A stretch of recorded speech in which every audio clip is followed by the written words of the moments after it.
सभी मसीही भाई बहनों को यीशु के नाम में शालोम, प्रेज द लॉर्ड, जय मसीह की। और प्रभु यीशु में आपका भाई जेम्स आप सभी का इस बाइबल अध्ययन कार्यक्रम में बहुत बहुत स्वागत और धन्यवाद करते हैं। आशा है आप आनंद से होंगे और वचन में बढ़ रहे होंगे। और आज हम मरकुस के सुसमाचार का अंतिम भाग के रूप में अध्ययन करेंगे। एक छोटी सी प्रार्थना के साथ आज के अध्ययन को हम शुरू करेंगे।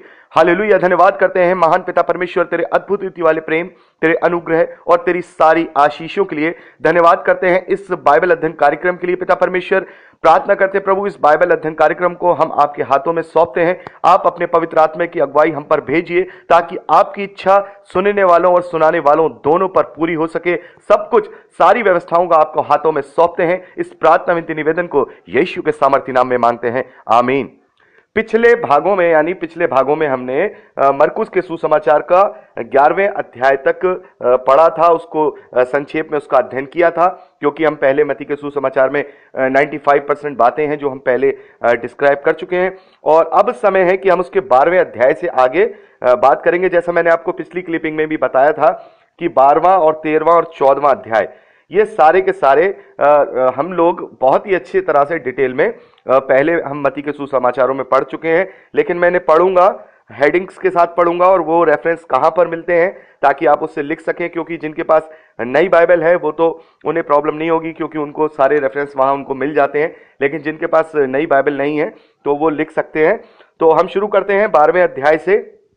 तो यहाँ पर जब हम पहले वचन से लेकर के 12वें वचन तक जब हम पढ़ते हैं तो यहाँ पर जो दुष्ट किसानों का जो दृष्टांत है, जो हम मत्ती के सुसमाचार उसके 21वें अध्याय और 33वें वचन से लेकर के 46वें वचन तक हम पढ़ चुके थे कि कैसे एक किसान ने अपनी बारी का ठेका जो है दुष्ट किसानों को दिया। उसके बाद वो अपने मजदूरों को भेजता है तो वो उसको मार पीट के भगा देते हैं।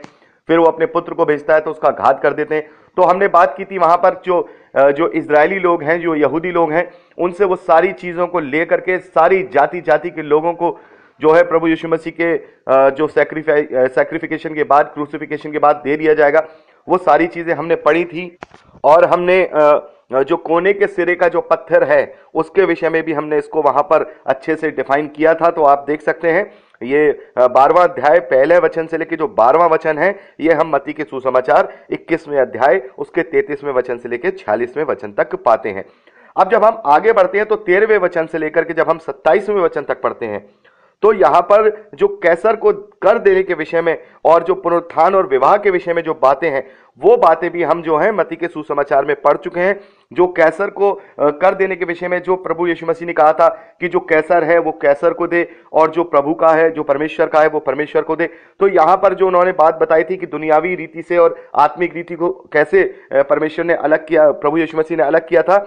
तो इसे हम मत्ती के सुसमाचार 22वें अध्याय उसके 15वें वचन से लेकर 22वें वचन तक पढ़ते हैं। और उसके बाद जो 18वें वचन से लेकर के 27वें वचन तक जो पुनरुत्थान और विवाह के विषय में यहाँ पर मरकुस के सुसमाचार 12वें अध्याय में लिखा है, इस बात को भी हम मत्ती के सुसमाचार 22वें अध्याय उसके 23वें वचन से लेकर के 33वें वचन तक उसे हम पढ़ चुके हैं। तो इसे हम दोबारा से अब डिस्क्राइब नहीं करेंगे। जैसा कि प्रभु ने वहां पर अच्छे से बताया था कि जो मसीही विश्वासी लोग होंगे वो विवाह में नहीं दिए जाएंगे, वो स्वर्गदूतों के समान होंगे। यानी कि जब हम स्वर्ग के राज्य में जाएंगे तो हमारा कोई जेंडर नहीं होगा, क्योंकि वहां पर जो उत्पत्ति है, फिर वहां पर उत्पत्ति की जरूरत नहीं पड़ेगी। क्योंकि ये जो आशीर्वाद था, ये जो परमेश्वर ने आदम और हव्वा को दिया था कि धरती पे जाओ और तमाम धरती पर फैल जाओ, और जो वंश की बातें थी वो इस धरती पर ही थी, इसलिए ये चीजें यही थी, जेंडर यही है, वहां कोई जेंडर नहीं होगा। ये सारी चीजें हमने जो है मत्ती के सुसमाचार में पहले पढ़ रखी हैं। उसके बाद जो सबसे बड़ी आज्ञाओं के विषय में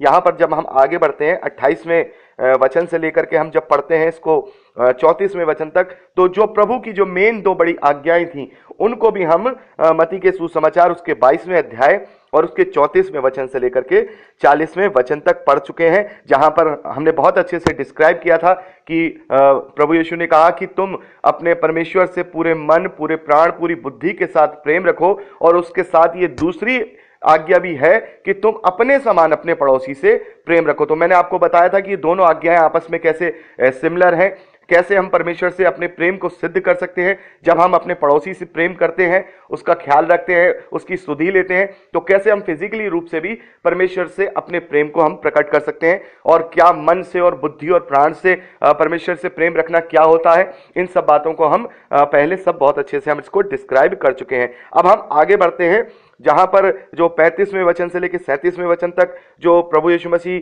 जो पूछते हैं, माफ कीजिएगा, जो वो जब मंदिर में उपदेश करता है तो वहां जो फरीसी शास्त्री लोग होते हैं वो दाऊद के पुत्र के विषय में कहते हैं कि दाऊद का जो मसीह है, क्या वो दाऊद का पुत्र है। उसका मतलब आपने इस चीज को अच्छे से मत्ती के सुसमाचार में देखा था कि सभी लोग उसकी जो है परीक्षा लेने की कोशिश करते हैं, उस पर उसको परखने की कोशिश करते हैं, उसको निरतर करने की कोशिश करते हैं, जो हम मत्ती के सुसमाचार में हम पढ़ चुके हैं। जो यरूशलेम में प्रभु यीशु मसीह रहे हैं तो वहाँ जगह जगह जा रहे हैं, तो जगह जगह जो सदूकी लोग हैं, फरीसी लोग हैं, चाहे प्रधान याजकों के लोग हैं, प्रधान पुरनइये लोग हैं, ये सारे के सारे जो है प्रभु को परखते हैं। यहाँ पर जो दाऊद के विषय में भी हम मत्ती के सुसमाचार 22वें अध्याय 41वें वचन से लेकर 46वें वचन तक हम पढ़ चुके हैं, जो प्रभु ने बताया था कि दाऊद ने स्वयं उसे प्रभु कहा है। तो ये सारी चीजें हम डिस्क्राइब कर चुके हैं। अब आगे बढ़ते हैं, यहाँ 38वें वचन से लेकर 40वें वचन तक शास्त्रियों से सावधान रहने के विषय में प्रभु ने देखिए बहुत ही इसको यहाँ पर केवल देखिए कितना 3 वचन में ही लिखा है, लेकिन प्रभु ने इसको जो बहुत अच्छे से कहा था, जिसे मत्ती के सुसमाचार में बहुत ही डिटेल के साथ ये 23वां अध्याय है, जो कि संसारिक आडंबर हैं और जो दिखाने वाले कार्य हैं उन सब चीजों की भर्त्सना करते हैं। प्रभु यीशु मसीह वहां 23वें अध्याय में बहुत सारी बातों को बताते हैं कि ये लोग जो दिखाने वाले लोग होते हैं, ऊंचे ऊंचे पदों पर बैठ के अपनी धार्मिकता को दिखाते हैं, इन्हें प्रभु यीशु मसीह ने कपटी कहा है वहां 23वें अध्याय में। इन सारी चीजों को हमने मत्ती के सुसमाचार उसके 23वें अध्याय उसके पहले वचन से लेकर 36वें वचन तक इन बातों को पढ़ा था, जो कि पूरे 36 वचनों में डिटेल के साथ लिखा है। लेकिन यहाँ मरकुस के सुसमाचार में केवल 3 ही वचन जो है लिखे हैं इस विषय में, क्योंकि मैंने आपको पहले बताया था कि मरकुस का सुसमाचार शिक्षाओं को ज्यादा नहीं दर्शाता है, बल्कि प्रभु यीशु मसीह के जो कार्य हैं उनको ज्यादा जो है वहां पर बल दिया गया है। और उसके बाद एक जो पैसेज है जो हमने मत्ती के सुसमाचार में नहीं पढ़ा है, जो कंगाल विधवा के दान के विषय में, जो हम लूका में पढ़ते हैं लेकिन मत्ती में नहीं पढ़ते, इसको हम जरूर से चाहेंगे कि इसको हम डिस्क्राइब करें, जो कि 41वें वचन से लेकर के 44वें वचन तक है। ये जो है जो यरूशलेम की घटना है, इसको मत्ती के सुसमाचार में कोट नहीं किया गया है, तो हम यहाँ पर उसको पढ़ेंगे, उसको डिस्क्राइब करेंगे। 41वां वचन, और मैं चाहूंगा कि आप इसको अगर नहीं पढ़ा हो तो पढ़ लीजिएगा। मरकुस का सुसमाचार 12वां अध्याय उसके 41वें वचन से लेकर के 44वें वचन तक। यहां पर लिखा है, वह मंदिर के भंडार के सामने बैठकर देख रहा था कि लोग मंदिर के भंडार में किस प्रकार पैसे डालते हैं, और बहुत से धनवानों ने बहुत कुछ डाला। इतने में एक कंगाल विधवा ने आकर 2 दमड़ियां जो एक अधेले के बराबर होती हैं डाली।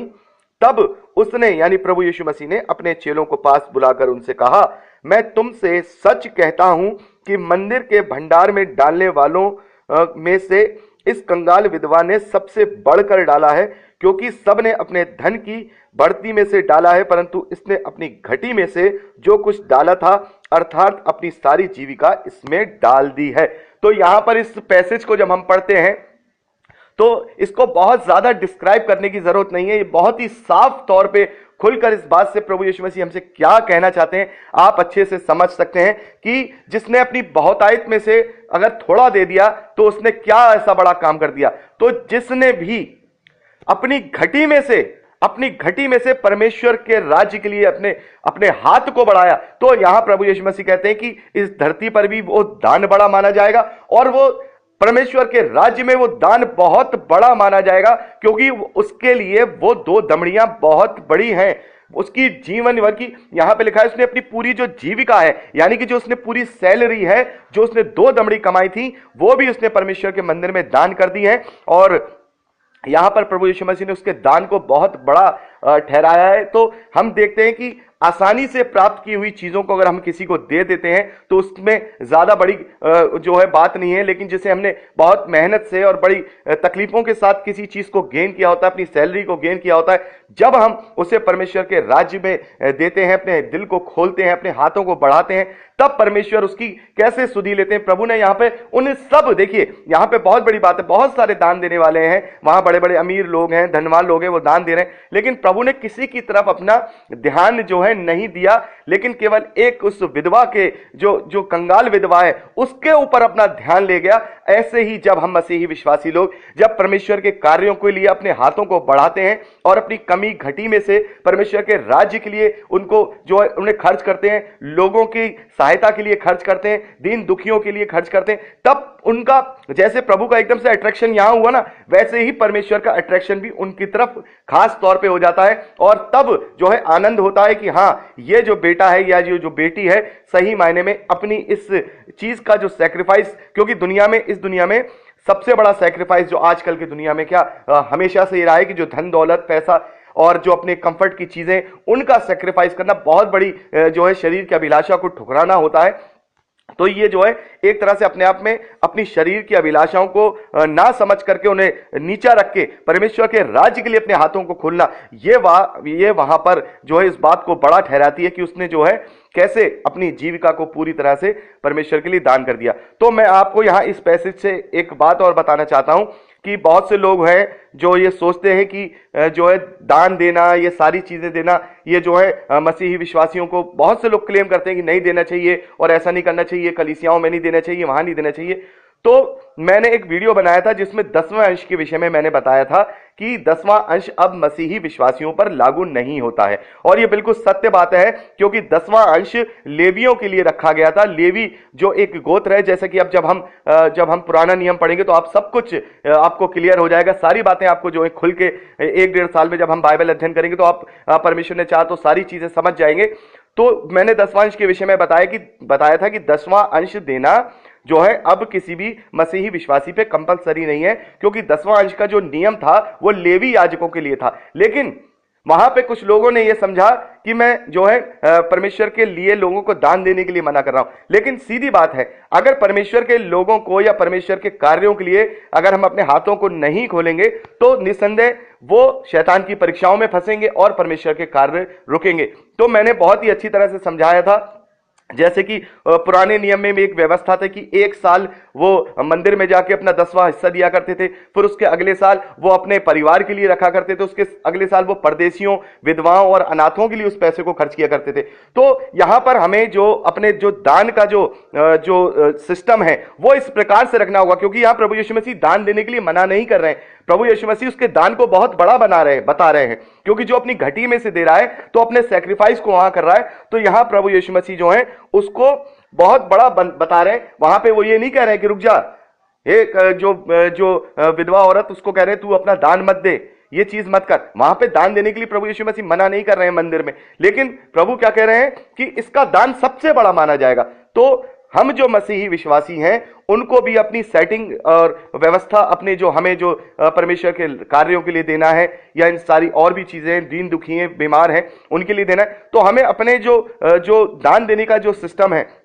वो उसको इस प्रकार से रखना होगा कि हमें 3 अपने जो भी हम चाहते हैं। देखिए, कोई कंपलसरी प्रभु यीशु मसीह ने किसी के ऊपर नहीं ठहराया कि आपको 2% निकालना है, कि आपको 10% निकालना है, आपको 50% निकालना है। ऐसा कोई भी कंपलसरी चीज मसीही विश्वासियों में नहीं है। ये केवल पुराने नियम में थी, क्योंकि लेवी लोगों को उनको जमीन नहीं दी गई थी और उन्हें बाकी 11 गोत्रों के द्वारा ही उनका भरण पोषण होना था। लेकिन यहां पर मसीही विश्वासियों को ऐसा कोई बाउंडेशन नहीं दी गई है कि आपको 10% ही देना है, कि आपको 5% देना है, कि आपको 20% देना है, ऐसा कुछ नहीं है। यहां पर जब हम पौलुस के विषय में देखते हैं तो पौलुस भी ये कहता है कि जिस नाप से तुम नापोगे उस नाप से तुम्हें नापा जाएगा। और जो दान होता है वो कुड़कुड़ा के नहीं दिया जाता, किसी जोर या जबरदस्ती में नहीं दिया जाता, बल्कि हर्ष और खुशी और आनंद के साथ दिया गया दान ही परमेश्वर के ग्रहण योग्य होता है। तो यहां पर मसीही विश्वासियों को मैं एक सलाह देना चाहूंगा, जो कि मेरी ओर से नहीं बल्कि पुराने नियम से ही मैंने एक तरीका निकाला था, और ये एक सलाह है, ये कोई परमेश्वर का आदेश नहीं है कि जब भी हम महीने में या साल में कभी भी परमेश्वर अपने जो दान को हम कभी भी हमारे मन में आए कि हमें परमेश्वर के लिए इसको जो है खर्च करना है, तो उसको 3 तरीके से आप जो है 3 तरीके से नहीं बल्कि 3 भागों में उसको बांट लीजिए। देखिए, पहला भाग आप जो है परमेश्वर के कार्यों को दीजिए। मतलब मान लीजिए आपने 100 रुपए सोचे हैं कि मैं महीने में 100 रुपए जो प्रभु के लिए निकाल सकता हूं, यही मेरी जो मैंने सोचा है, मैंने सोचा है कि मैं 100 रुपए निकाल सकता हूं, तो उसमें से 33 रुपए आप परमेश्वर के राज्य के कार्य हैं, जो प्रचार के कार्य हैं और जो कलीसियां हैं उन्हें दीजिए। क्यों? क्योंकि उनको भी देना जरूरी है कि वो परमेश्वर के कार्यों को करेंगे, लोगों को आगे वचन का प्रचार करना, उन्हें बहुत सारी चीजें होती है। तो 1/3 हिस्सा जो है वो आप परमेश्वर के कार्यों के लिए रखिए, और बाकी का 1/3 हिस्सा यानी कि 33% आप अपने जो परिवार के अंदर जो लोग हैं, परिवार है, मोहल्ला है, कॉलोनी है, शहर है, जो आपके नजदीकी लोग हैं, दोस्त हैं, उनमें भी ऐसे लोग होते हैं जो कभी किसी के सामने हाथ नहीं फैलाते, लेकिन वो मजबूर होते हैं, परेशान होते हैं। लेकिन हर एक रिश्तेदार या हर एक दोस्त या कलीग एक दूसरे की परेशानियों को जानता है। लेकिन हम क्या करें, हम उस 33% से उनके लिए सोचे कि हां ये एक भाग हम इनके लिए कर रहे हैं और ये एक भाग हमें इन्हें देना है। और हम देखते हैं कि अगर ये हमारे परिवार में या हमारी कॉलोनी में, हमारे देश में अगर इस प्रकार का कोई व्यक्ति नहीं दिखाई दे रहा है जो हमारे जानने वाला है, वो किसी भी प्रकार से कोई परेशान नहीं है, तो फिर उस 33% को उस दूसरे 33% यानी 1/3 में मिला करके जो गरीब हैं, सही मायने में गरीब, ये नहीं कि रास्ते में मिला कोई भी भिखारी उसको पकड़ा दिया, नहीं, वो गरीब होते हैं, मैं आपको बता रहा हूं, वो परेशान होते हैं जो भीख नहीं मांगते हैं। मैं आपको बता रहा हूं, जो लोग भीख मांगते हैं सड़कों पे खड़े होकर के, वो भिखारी नहीं है, वो जरूरतमंद नहीं है, उन्होंने अपना बिजनेस बनाया हुआ है। लेकिन ऐसे भी परिवार हैं जो सही मायने में जो विधवा हैं, जो अनाथ हैं, उनको पढ़ाई नहीं है, उनके पास खाने को नहीं है, वो किसी के पास जाकर हाथ नहीं फैलाते।